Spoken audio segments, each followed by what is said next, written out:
बकरा ईद में गाय लाए, ज़बा की तो वो बेचारी हामिला थी, उसके बच्चा था, वो बच्चा भी मर गया। तो कहने लगे उस मासूम बच्चे का क्या कसूर था। तो मैंने कहा उसकी माँ की क्या नाजायज़ ताल्लुकात थे किसी से जो आपने उसको काट दिया। दोस्तों, एक बार फिर से आपका स्वागत है फैक्ट मंत्रा यूट्यूब चैनल में।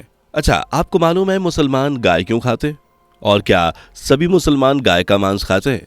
कुरान में गाय के बारे में क्या कहा गया है? क्या मुसलमान बनने के लिए गोमांस खाना जरूरी है? अगर है तो कुरान में कहां पर इसका वर्णन है, और अगर नहीं तो फिर क्यों खाते हैं? चलिए आज के इस वीडियो में फुल डिटेल में बताता हूं, बस वीडियो के अंत तक बने रहें। दोस्तों, हिंदू धर्म में गाय को देवी और मां का दर्जा दिया गया है। गाय की पूजा से जहां धार्मिक आस्था जुड़ी हुई है, तो वहीं गाय को रोजाना रोटी खिलाने से जुड़ा है भावनात्मक लगाव। लेकिन यही गाय अक्सर हिंदू मुस्लिम दंगों की वजह भी बन जाती है। अक्सर यह अफवाह उड़ती रहती है कि इस्लाम में गोमांस खाने की इजाजत है, लेकिन अब सच्चाई क्या है इसके लिए आपको इस वीडियो को एंड तक देखना होगा। वीडियो में आगे बढ़ें उससे पहले अगर आप एक सच्चे हिंदू हैं तो सब्सक्राइब करें फैक्ट मंत्रा चैनल को और बेल नोटिफिकेशन को ऑल पर लगाएं ताकि कोई भी वीडियो मिस ना हो। यहाँ पर दिलचस्प बात तो यह है कि भारत में मुस्लिम शासन के दौरान कभी भी गो हत्या को लेकर हिंदू और मुसलमानों में टकराव या वाकया देखने को मिला ही नहीं। जी हाँ दोस्तों, भले ही ये बात सुनकर आपको थोड़ा अजीब लगे, लेकिन ये बात बिल्कुल सच है। ये बात जानकर शायद आपके पैरों तले जमीन खिसक जाएगी कि बाबर से बहादुर शाह जफर तक के शासनकाल में गाय की हत्या पर प्रतिबंध था। बहादुर शाह जफर के शासनकाल में तो बहादुर शाह ने खुद मुनवादी फिरवाई थी कि अगर बकरीद पर गाय की कुर्बानी दी गई तो कुर्बानी देने वाले को तोप से उड़ा दिया जाएगा।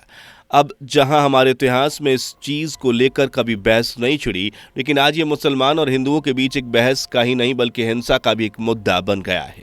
कोई मुसलमान को सूअर कहकर बुलाता है तो उससे गुस्सा आ जाए, तो कई मुसलमान हिंदू को गाय के बारे में बात कहकर गुस्सा दिलाते हैं। वो कहते हैं गाय आपके लिए भले ही माता होगी, लेकिन हमारे लिए तो ये खाना है। और दोस्तों, आज की वीडियो में हम आपको यही बताने की कोशिश करने वाले हैं कि आखिर मुसलमान गाय का मीट क्यों खाते हैं। तो चलिए शुरू करते हैं आज की इस वीडियो को। दोस्तों, आपको जानकर हैरानी होगी कि हमारे भारत की 80% से भी ज़्यादा आबादी हिंदू हैं, जिनमें ज़्यादातर लोग गाय को पूजते हैं। लेकिन ये बात भी सच है कि दुनिया भर में बीफ का सबसे ज़्यादा निर्यात करने वाला देश भारत ही है। खैर चलिए मुद्दे पर आते हैं। दरअसल इस्लाम धर्म में मांस खाना जायज़ माना जाता है।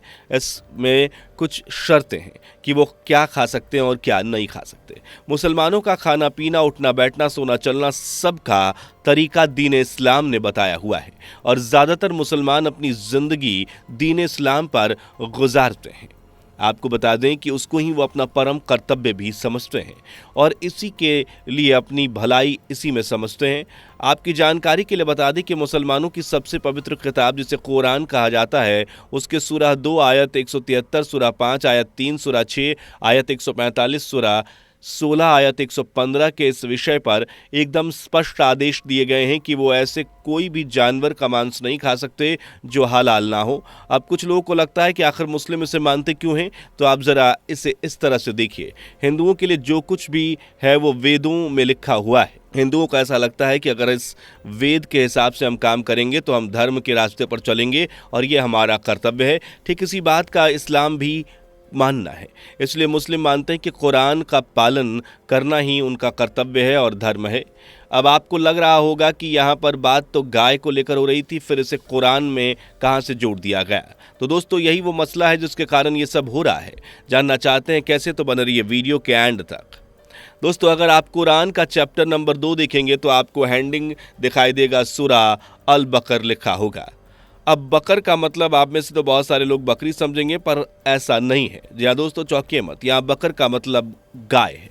दरअसल अब आप अरबी भाषा में जब आप पढ़ेंगे तो आप सीखेंगे तो आपको पता चलेगा कि बकर का मतलब होता है गाय, ना कि बकरी। आपकी जानकारी के लिए बता दी कि कुरान असल में अरबिक लैंग्वेज में लिखा गया है। अब हमारी भारत के शिक्षा व्यवस्था के बारे में तो आपको पता ही है कि शायद यही वजह है कि आज तक लोगों को ये पता ही नहीं चल पाया कि बकर का मतलब गाय होता है। जब आप कुरान पढ़ेंगे तो आपको आयत नंबर 66, 67, 68, 69, 70 और 71 मिलेंगी। जब आप इन आयतों को पढ़ेंगे तो आपके होश उड़ जाएंगे, और सिर्फ होश ही नहीं बल्कि आपके पैरों तले ज़मीन खिसक जाएगी। आपको खुद अजीब लगेगा कि आखिर कुरान जाए धर्म में ऐसे कैसे आदेश हो सकते हैं। दोस्तों कुरान में ऐसे आदेश दिए गए हैं जिसके हिसाब से मुसलमानों के लिए सिर्फ और सिर्फ 4 चीज़ें हराम हैं। इस लिस्ट में सबसे पहले नंबर पर है मुर्दा, दूसरे नंबर पर आता है ब्लड, तीसरे नंबर पर सूअर का मीट और चौथे नंबर पर आता है वो खाना जिस पर अल्लाह का नाम न लिया गया हो। अब भले ही ये सभी आयत आपको नॉर्मल लग रही हो पर असल में ऐसा नहीं है, क्योंकि आपकी जानकारी के लिए बता दी कि सऊदी अरब से इस बात का फतवा आ चुका है कि कोई भी मुसलमान किसी भी इंसान का मांस खा सकता है अगर वो मुर्दा नहीं है। और मनुष्यों का मांस कैसे खाया जाता है ये तो आपने रोहिंग्या मुसलमानों के टाइम देखा ही था। अब चलिए एक बार आपको आयत नंबर 66, 67, 68, 69, 70 और 71 तक बता देते हैं कि इसमें क्या क्या लिखा है। इन आयतों में यह लिखा हुआ है कि अल्लाह कहते हैं कि तुम निश्चय ही गाय पर ज़बह करो। इन आयत में ये इतना लिखा हुआ है कि गाय कैसी होनी चाहिए। जी हाँ दोस्तों, हैरान मत होइए, कुरान के इन आयत में लिखा हुआ है कि अल्लाह कहते हैं कि वो ऐसी गाय है जो ना बूढ़ी हो ना बछिया हो, ऐसी गाय जो इनके बीच की हो। अब कुरान मुसलमानों के लिए सबसे प्रिय ग्रंथ है और इस ग्रंथ में अल्लाह हुक्म दे रहे हैं। अब मुसलमानों के लिए यही उनका धर्म है और ग्रंथ के हिसाब से उनसे ऐसा कहा जा रहा है कि तुम ऐसा करो। अब ऐसे में कोई भी मुसलमान ये काम कैसे ना करे। खैर, अब किसी भी ग्रंथ में किसी भी जानवर का मारना गलत नहीं बताया गया है, ये कैसे हो सकता है? ये बात तो हमें खुद ही पता नहीं है, लेकिन अब आप ये बहुत अच्छे से समझ गए होंगे कि आखिर ये मुसलमान गाय के मीट को इतने प्यार से क्यों खाते हैं। इतना ही नहीं दोस्तों, आपने सुना ही होगा कि कोई भी हिंदू मक्का मदीना नहीं जा सकता। उसमें से एक कारण ये भी है कि मक्का मदीना में गाय का मांस यूज किया जाता है और वहाँ पर इसे खाना अनिवार्य है। अब ऐसे में अगर कोई हिंदू वहाँ गया तो वो अपने धर्म को खुद ही ख़त्म कर देगा। अब आप खुद ही सोचिए, क्या हमारे हिंदू स्थल में किसी भी प्रकार का मीट अलाउड है? नहीं ना, लेकिन मुस्लिमों में है। खैर, अब इस नियम को और ज़्यादा कॉम्प्लिकेटेड बनाया गया सुप्रीम कोर्ट के द्वारा। जी हाँ दोस्तों, Mohammad Hanif Qureshi versus state of Bihar साल 1998 जब इस मसले को लेकर एक मुकदमा चला, मुकदमा चलने के बाद सुप्रीम कोर्ट की तरफ से एक बयान आया। बयान ये था कि उन्हीं गाय को काटा जा सकता है जो बेकार हैं। बेकार मतलब जो दूध ना दे पाएँ, खेतों में काम ना आ पाएँ। अब मुस्लिमों के लिए ये चीज़ एक बाधा बन जा रही है, क्योंकि कुरान के अंदर आयत नंबर 71 में लिखा है कि अल्लाह कहते हैं कि गाय ऐसी हो जो यूज़ ना की गई हो, साथ ही उसके रंग में कोई मिलावट ना हो। और आपको जानकर हैरानी होगी कि हमारे भारत में ज़्यादातर एक रंग वाली गाय ही पाई जाती हैं।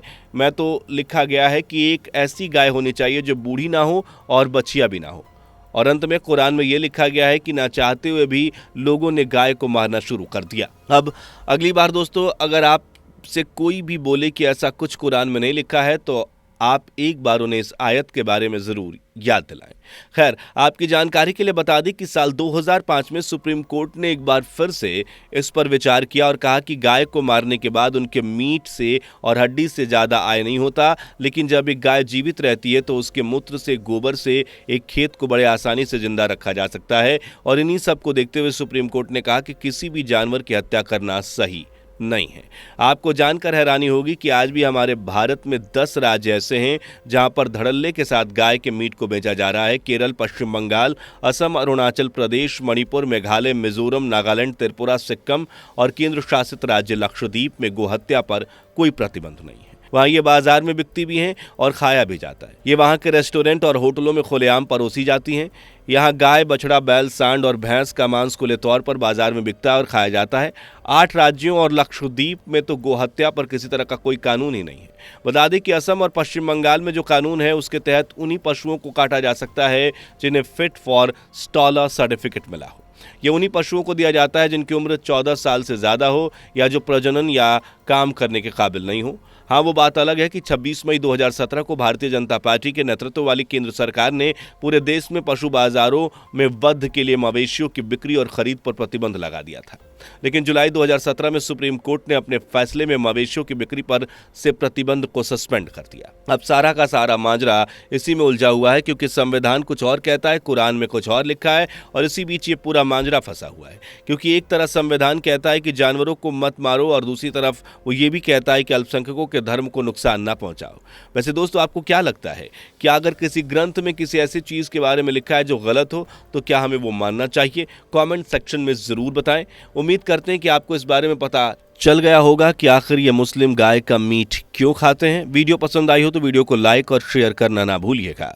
दोस्तों, आपकी स्क्रीन पर 2 और वीडियो दिख रही हैं, जिसे देखने के लिए आप स्क्रीन पर क्लिक करें। दोनों देखिएगा, बहुत अच्छी वीडियो बनी है।